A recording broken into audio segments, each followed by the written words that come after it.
নমস্কার বন্ধুরা, হোম কিচেনে আরেকটি নতুন রেসিপিতে আপনাদের সবাইকে স্বাগত। আজ আমি করে দেখাবো ভেজিটেবলস নাস্তা।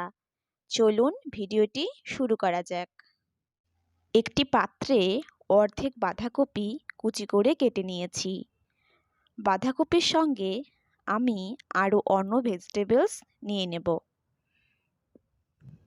দিয়ে দিচ্ছি আগে থেকে কেটে রাখা দুটো গাজর কুচি। আমি এখানে দুটো গাজর ব্যবহার করেছি, আপনারা চাইলে তিনটেও ব্যবহার করতে পারেন। এরপর দিয়ে দিচ্ছি বিনস কুচি ও কেটে রাখা অর্ধেক ক্যাপসিকাম কুচি। এরপর দিয়ে দিচ্ছি দুটো পেঁয়াজ কুচি ও চারটে কাঁচা লঙ্কা কুচি। ঝালটা আপনারা আপনাদের পরিমাণ অনুযায়ী দেবেন। এরপর দেব ধনেপাতা কুচি। এখন এতে আমি দিয়ে দেব 1 চামচ লবণ। এই লবণ দিয়ে সবগুলো ভেজিটেবলস আমাদের ভালো করে মেখে নিতে হবে।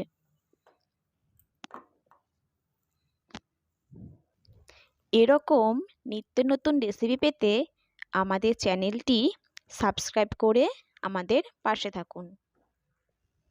এই রেসিপিটি যেহেতু ভেজিটেবলস দিয়ে তৈরি এবং খুব অল্প সময়ে তৈরি করা যায়, বাচ্চাদের টিফিনেও এই রেসিপি ব্যবহার করতে পারেন। দেখুন বন্ধুরা, আমি সবগুলো ভেজিটেবলস খুব ভালো করে মেখে নিয়েছি। এখন এতে দিয়ে দিচ্ছি 1/2 চামচ গোলমরিচ গুঁড়ো ও একটি ডিম। ভেজিটেবলসগুলো থেকে জল বেরিয়েছে, এর জন্য আমি এখানে সামান্য চালের গুঁড়ো দিয়ে দিচ্ছি। আপনারা চালের গুঁড়োর সঙ্গে সুজিও দিয়ে দিতে পারেন।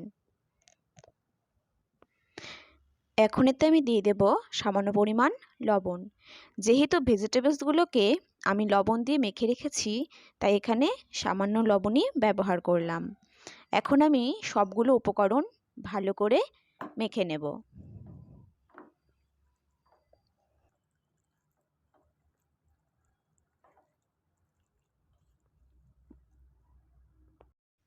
উপকরণগুলোর সঙ্গে আমি ভেজিটেবলস খুব ভালো করে মেখে নিয়েছি। গ্যাসের ওভেন জ্বালিয়ে এখন এতে আমি একটি ননস্টিকের প্যান বসিয়ে দেব। এতে দিয়ে দেব ফরচুন সাদা তেল। তেল গরম হয়ে এসেছে, এতে এখন আমি ভেজিটেবলসগুলো নাস্তার আকারে সব দিয়ে দেব।